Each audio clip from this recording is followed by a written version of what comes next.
नेपालीमा डरलाग्दो कथा र घटना भन्ने च्यानल त्रिकोण टेल्सलाई सब्स्क्राइब गर्नुहोस् र बेल आइकन थिच्नुहोस्।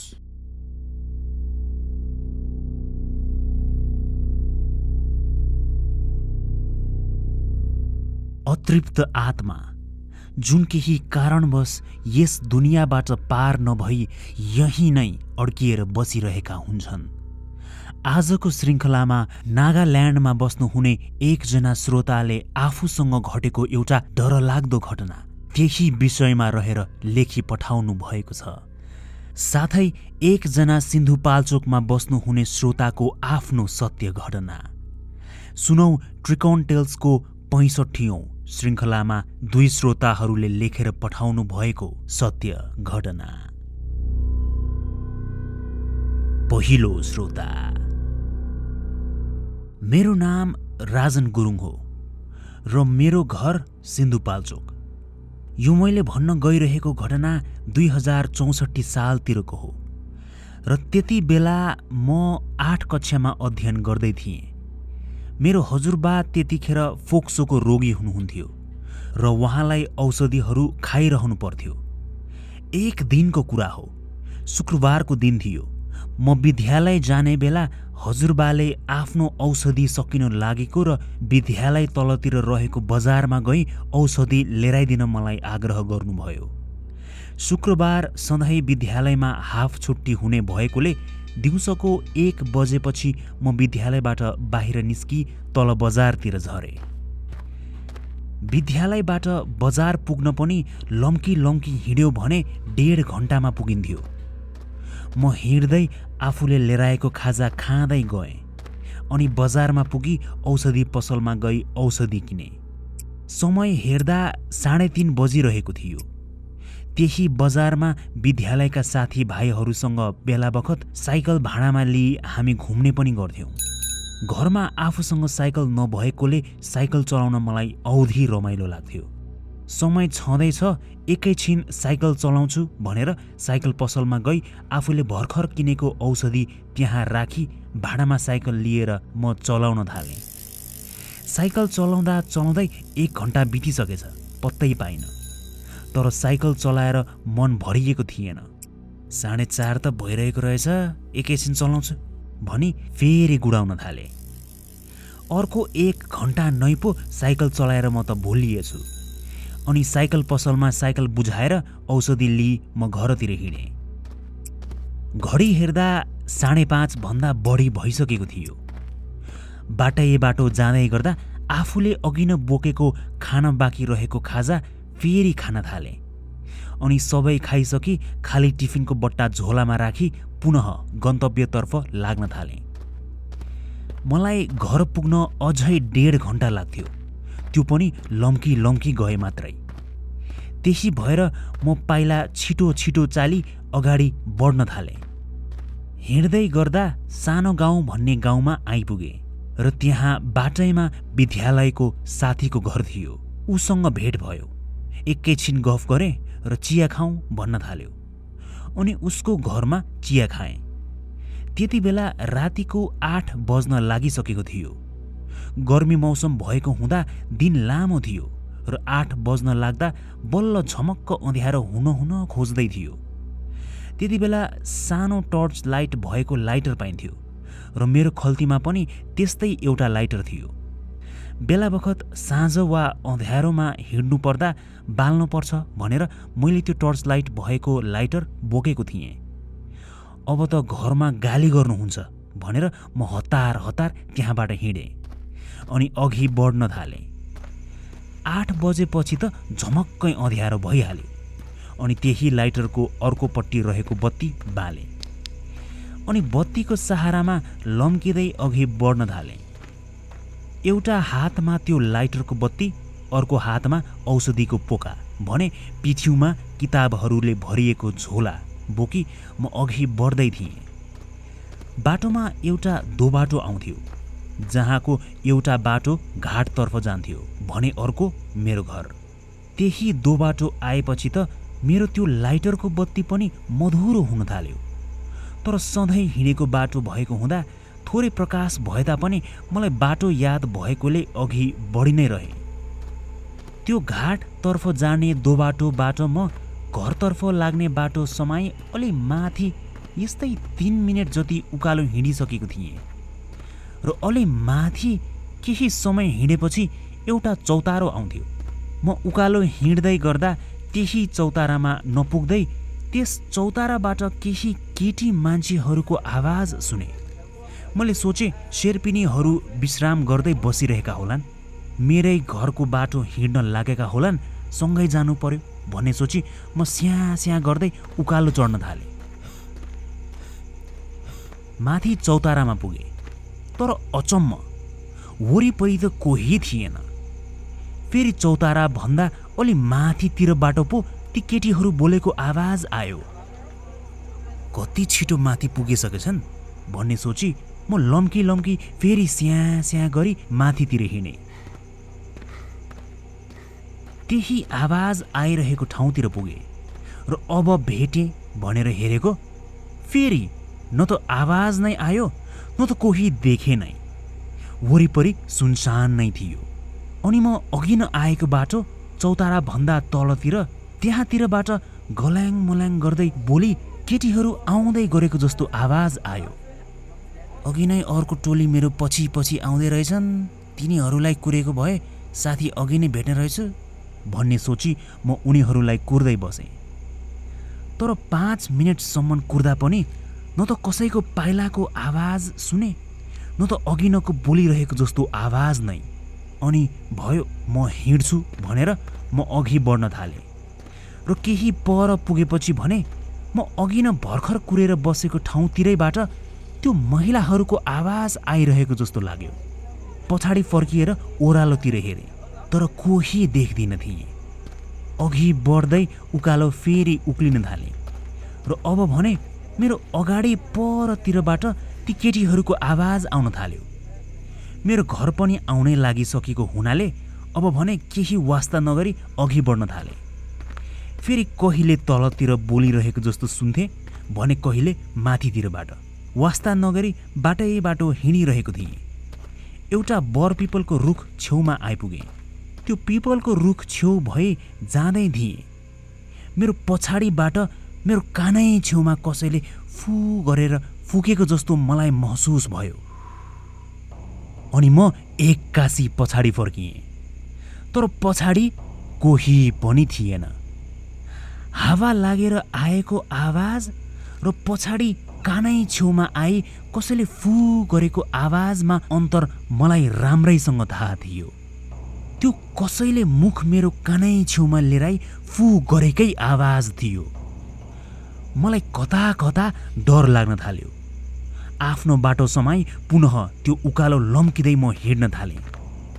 मेरो अगाडि उकालो भन्दा अलि पर एउटी बुढी आमै एकदमै डर लाग्दो पारामा रुनु भएको आवाज मैले सुने। त्यो सुन्ने बित्तिकै मेरो पाइला टक्क अडियो। त्यो रोदन एकदमै भयानक जस्तो लाग्यो।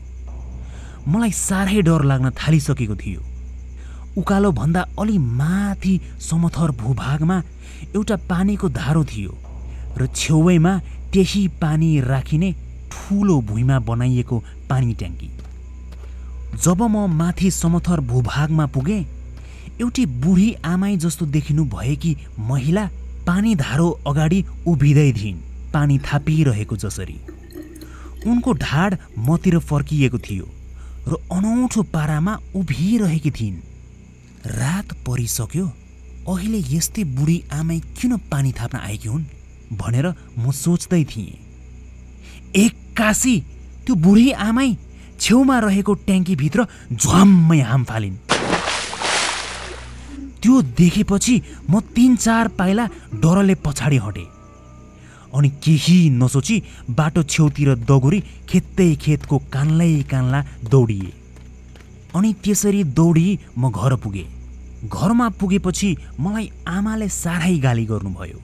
किन यति ढिला घर आइस? अनि हजुरबुवाले पनि गाली गर्न थाल्नुभयो। मैले चाहिँ साइकल चलाउँदै समय गएको पत्तै पाइन भनेर आधा कुरा मात्रै भने। अनि आमाले भन्नुभयो, आज पल्लो घरको बुजु बित्नुभयो, तेरो बा क्रिया बस्तिन जानुभएको छ, सबै तनावमा छन्, तँ चाहे गाउँ डुलेरै बसिराख।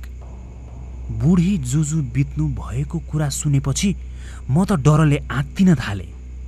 अघि न मसँग घटेका सबै घटना र मैले देखेको दृश्य, त्यसले मलाई झनै पिरोल्न थाल्यो। आमाले पकाउनु भएको तोरीको साग र भात खाएर म सुतेँ। जिन्दगीमा कहिले पनि त्यस्तो भएको थिएन। त्यति बेलाको त्यो घटना सम्झिँदा अहिले पनि मलाई डर लाग्ने गर्छ। दोस्रो श्रोता। मेरो नाम पूजा सुब्बा र म नागाल्यान्ड उत्तर पूर्वी भारतमा बस्छु। ट्रिकन टेल्समा कथाहरू सुन्न मलाई साह्रै नै रमाइलो लाग्छ, त्यही भएर म सधैँ सुन्ने गर्छु। आज भने मैले मेरो आफ्नै घटना लेखेर पठाएकी छु। यो घटना 2016 साल जनवरी 2 तारिकमा घटेको थियो। म बस्ने ठाउँमा हाम्रो यहाँ नेपाली समाज छ अनि हामीले 2016 सालको नयाँ वर्ष मनाउने भनेर सल्लाह गरेका थियौँ। जनवरी 2 तारिकमा पिकनिक जाने भनेर बिहानको 8 बजे हामी सबैजना घरबाट निस्कियौँ। हाम्रो त्यस नेपाली समाजमा पिकनिक जानुहुने सबैजना गर्दा हामी 150-160 जना भएका थियौँ। हामी सबै तोकिएको ठुलो ठाउँमा गई धेरै नै रमाइलो गर्यौँ। कतिखेर बेलुकाको 5 बजिसकेछ पत्तै भएन। हामी सबैजना फर्किने सल्लाह गर्यौँ र हामीले पिकनिकको लागि भनेर लिएर आएको खाना धेरै जसो बाँकी थियो। अनि हाम्रो नेपाली समाजको मुखियाज्यूले ती सबै उब्रिएको खाना हाम्रो समाजको सल्लाहकार ज्यूको घरमा राख्ने अनि गर्नुपर्ने एउटा मिटिङ सोही घरमै गरिसकी मिटिङमा उपस्थित सबैले पुनः भोजन गर्ने भनेर भन्नुभयो। हामी पनि त्यस कुरामा सहमत भयौँ। म चाहिँ हाम्रो त्यस नेपाली समाजको संस्कृति र आर्थिक हिसाब हेर्ने सचिव थिएँ। हामी घर फर्किएर सल्लाहकार ज्यूको घरमा गयौँ। मिटिङमा बसी गर्नुपर्ने कुराकानीहरू गऱ्यौँ अनि मिटिङ सकि खाना खाइवरी रमाइलो गर्दै बस्यौँ। समय हेर्दा रातिको 11:15 बजिसकेको थियो। रमाइलो गर्दा गर्दै समय गएको त फेरि पत्तै पाएनौँ। पिकनिकको लागि भनेर त्यस दिन सबैरै निस्किँदा मैले मेरी नानीलाई पनि लिएर आएकी थिएँ। मेरी नानी 1.5 वर्षको उमेरकी भएकी थिइन्। हाम्रो नेपाली समाजको सल्लाहकार भने उहाँ एकदमै प्रकृति प्रेमी हुनुहुन्थ्यो। त्यही भएर उहाँले आफ्नो घर पनि रुखै रुख भएको ठाउँ एउटा जङ्गल जस्तो ठाउँमा बनाउनु भएको थियो। त्यहाँ मिटिङमा आएका हामी यस्तै 15-20 जना थियौँ। मिटिङ सकिसकेर पनि रमाइलो गरी बस्दा धेरै ढिला भइसकेको हुँदा मैले मेरो श्रीमानलाई म र छोरीलाई लिन आउनको लागि फोन गरेँ र उहाँ आइपुग्दा यस्तै रातिको 11 बजिरहेको थियो। हामीले सबैसँग बिदा मागेर हिँड्न लाग्दा हाम्रो नेपाली समाजको मुखियाज्यूले पनि आफू र आफ्नो श्रीमतीलाई घरसम्म पुर्याइदिन मिल्छ कि भनेर प्रस्ताव गर्नुभयो। मैले पनि किन नमिल्नु भनेर मेरो श्रीमानले उहाँहरूलाई गाडीभित्र बस्न आग्रह गर्नुभयो अनि हामी सबैजना मुखियाजीको घरतिर लाग्यौँ। उहाँहरूलाई उहाँहरूको गन्तव्यमा पुर्याई हामी आफ्नो घरतिर फर्कियौँ। बाटोमा फर्किँदै गर्दा मेरो श्रीमानले आफ्नो मोबाइल फोन खोज्न थाल्नुभयो, तर कहीँ भेट्नु भएन। मैले मेरो फोनबाट उहाँको फोनमा कल गर्दा भने फोन जति गर्न खोजे पनि लाग्दै लागेन। ओहो, अघि न तिमीहरू मिटिङ बसेको सल्लाहकार ज्यूको घरमै पो फोन छुट्यो कि क्या हो? मेरो श्रीमानले चिन्तित हुँदै प्रश्न गर्नुभयो। मैले गाडीमै पो छ कि एकचोटि राम्ररी खोज्नुहोस् भनी सुझाव दिएँ। एकछिन श्रीमानले धेरै खोज्नुभयो तर भेट्नु भएन। अघि न मिटिङ बसेकै घरतिर लागौँ भनेर उहाँले गाडी उतैतिर लग्न थाल्नुभयो। हामी त्यही सुनसान रुखै रुख भएको बाटो गुडिरहेका थियौँ। बाटोको छेउमा एउटा भ्यान रोकिरहेको देख्यौँ अनि एउटा मान्छे छेउैमा उभि हातले इसारा गर्दै हामीलाई गाडी रोक्न भन्दै थियो। मेरो श्रीमानले गाडी रोकी के भयो भनी सोध्नुभयो अनि त्यो मान्छेले, भाइ गाडी स्टार्ट नै भएन, एकैचोटि आएर धकेलिदेऊ न भन्यो।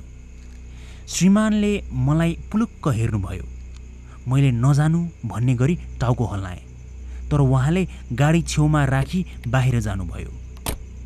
मेरो श्रीमान र त्यो मान्छे मिली भ्यानलाई धकेल्दै अगाडि अगाडि लग्न थाल्नुभयो। अनि त्यो मान्छे भ्यानभित्र बसी स्टार्ट गर्न खोज्दै धकेल्दै यस्तै गरी भ्यान टाढा पुगिसकेको थियो। म र मेरी छोरी हामी हाम्रो गाडीभित्रै थियौँ। यस्तै 20-25 मिनट भइसक्दा पनि मेरो श्रीमान आउनु नै भएन। कतै केही पो भयो कि भनेर मलाई अलिअलि डर लाग्न थालिसकेको थियो। गाडीबाट बाहिर जाँदा गाडीको इन्जिन अफ गरेर श्रीमान जानुभएको थियो। मैले गाडीको इन्जिन अन गरेँ अनि हेडलाइट हाई बिममा राखिदिएँ। केही दिन अगाडि त्यही ठाउँमा त्यही रुखै रुख भएको कुनै एउटा रुखमा मेरो एकजना साथीको भाइ झुन्डिएर आत्महत्या गरेको थियो। अनि त्यस ठाउँमा धेरै तर्साउँछ भनेर अरू मान्छेहरूले पनि भन्ने गर्थे। त्यो सोची म डराई डराई वरिपरि हेर्दै बसिरहेकी थिएँ। अगाडि टाढा टाढासम्म पुगिरहेको मेरो गाडीको प्रकाश, त्यस प्रकाशमा कोही 3 जना मान्छे देखिएको जस्तो लाग्यो। श्रीमानको मोबाइल फोन खोज्न हामी मिटिङ बसेको घरतिर जाँदै गरेकोले हाम्रो गाडी पनि त्यही दिशामै फर्किरहेको थियो। छेउछाउमा 2 जना अनि बीचमा एउटा बच्चा, यसरी 3 जनामा बसिरहेको गाडीतर्फ आउँदै गरेको जस्तो मैले देखेँ। बुवा, आमा अनि बिचको बच्चा जस्तो देखिरहेको थियो। त्यो देखेपछि म एकछिन ढुक्क भएँ। मैले सोचेँ कि सायद हाम्रो मिटिङ बसेको सल्लाहकारको घरबाट कोही फर्किँदै होलान् अनि हाम्रो गाडी देखेपछि यतै आउँदै होलान्। टाढाबाट आउँदै गरेका ती बुबा, आमा र छोराहरू अलि तेज तेज आउँदै गरेका जस्तो देखिन्थे। तर एक्कासी तिनीहरूको पाइला मात्रै चलिरहेको तर अगाडि नबढेका जस्तो देखियो। धेरै बेरसम्म मैले नियालेर हेरिरहेँ, तर त्यस्तो तेज गतिमा पाइला चलिरहेको देख्दा पनि उनीहरू जता थिए त्यतै नै पो रहिरहे। अगाडि भने बढ्दै बढेनन् त। एक्कासी गाडीभन्दा 2 मिटर परको दूरीमा आइपुगे र त्यही फेरि अघिकै सरह नबढी खुट्टा मात्रै चलिरहेको जस्तो हुन थाल्यो। मलाई एकदम डर लागेर आयो। मेरो जिउ डरले काप्न थाले। डरले मैले मेरो टाउको कहीँ कतै घुमाउनै सकिनँ। मेरा आँखाहरू ती 3 जना बाउ, आमा र छोरामै अड्किएको थियो। अचानक हेर्दा हेर्दै तिनीहरू त सेतो सेतो हुँदै एकदम चम्किलो सेतो आकृतिमा परिणत भए। मेरो डर झन झन बढ्दै थियो। त्यो देखेपछि त म पनि आत्तिन थालेँ। मेरी नानी मेरो काखमा सुतिरहेकी थिइन् र मैले केही नगरे पनि मेरी नानी एक्कासी झस्किएर बिउझिन् अनि वहाँ रुन थालिन्। म के गर्ने भनेर अन्योलमा परि नानीलाई अङ्गालो हाली टाउको निहुर्याएर बसेँ। एकैछिनमा मेरो श्रीमान आउनुभयो र उहाँ आउने बित्तिकै मैले उहाँलाई केही देख्नु भएन भनेर प्रश्न गरेँ। उहाँले देखिन भन्नुभयो। गाडी ठेल्दा ठेल्दै ढिला भयो, लजाउँ भनी उहाँ भित्र बस्नुभयो। मैले वरिपरि हेरेँ, केही वा कोही थिएन। सबै सुनसान थियो। गाडी सुरु गरी श्रीमानले अघि बढाउनु भयो। हामी अघि बढेको केही समयमै फेरि बाटो छेउमा त्यही भ्यान देख्यौँ र त्यही मान्छे उभिरहेको थियो। भाइ, फेरि बन्द भयो, एकचोटि ठेलिदेऊ न भनी मेरो श्रीमानलाई नै त्यो मान्छेले हेरिरह्यो। मैले त्यो भ्यानलाई हेर्दा भ्यान खाल्टामा परेको जस्तो देखिरहेको थियो। मेरो बुढाले, तपाईँ साथीहरूलाई बोलाउँदै गर्नुहोस्, गाडी पुरै फसेको जस्तो देखियो, म तल गएर एकैछिनमा आइहाल्छु, त्यतिन्जेल तपाईँको साथीहरू आधा बाटो आइपुग्लान् कि भनी हामी मेरो मिटिङ भएको सल्लाहकारको घरतिर लाग्यौँ। त्यहाँ पुगेर हामीले बुढाको फोन धेरै खोज्यौँ तर भेटेनौँ अनि हार मानी हामी फर्कियौँ। फर्किँदै गर्दा त्यही भ्यान फसेको ठाउँनिर निहाल्दै फर्कियौँ, तर त्यहाँ त त्यो भ्यान नै थिएन, न त फसेको जस्तो देखिएको कुनै पाङ्राको निशान नै। त्यही ठाउँमा एकैछिन गाडी रोकेर बुढाले यताउता हेर्नुभयो। मैले बुढाले भने, कोही आएर भ्यानलाई बाहिर निकालेर गयो कि? अनि बुढाले, यति छिट्टै त्यस्तो पाङ्रा पुरै फसेको गाडी कहाँ निस्किन्छ र? त्यो पनि रातिको बेला, त्यसमाथि यति टाढा ठाउँ को आयो होला र त्यति चाँडो? हामी बाहेक कुनै गाडी वा मान्छेहरू बाटोमा देखेकै छैन। एकछिन अचम्मित हुँदै हामी वरिपरि हेरिबस्यौँ अनि पुनः आफ्नो घरतर्फ लाग्यौँ। भोलिपल्ट गाडी सफा गर्ने बेला बुढाको मोबाइल फोन गाडीमै रहेको भेटियो। त्यो भेट्दा मलाई साह्रै नै अचम्म लाग्यो। अघिल्लो रात त्यति धेरै खोज्दा पनि नभेटेको मोबाइल फोन भोलिपल्ट त्यही गाडीभित्रै त्यस्तो सहजै भेटेको देख्दा। अनि मैले त्यो अघिल्लो रात भएको सबै कुराहरू मेरो छिमेकीहरूलाई भने। त्यो कुरा सुनेपछि छिमेकीहरूले एकछिन मुखामुख गरी अरू छिमेकीहरूतर्फ हेर्न थाले अनि भने कि त्यही ठाउँ वरिपरि पहिले एउटा भ्यान एक्सिडेन्ट भएको थियो रे। अनि भ्यानमा रहेका बुवा, आमा र बच्चा तीनैजनाको सोही ठाउँमै मृत्यु भएको थियो रे। त्यो सुनेपछि मलाई साह्रै डर लागेर आयो। त्यहाँदेखि केही काम पर्यो वा फेरि मिटिङ परेर हाम्रो सल्लाहकारको घर जानु परेमा म उहाँलाई अन्तैतिर बोलाउने गर्छु र सकभर त्यो बाटो रातमा त के दिनमा पनि हिँड्दिनँ।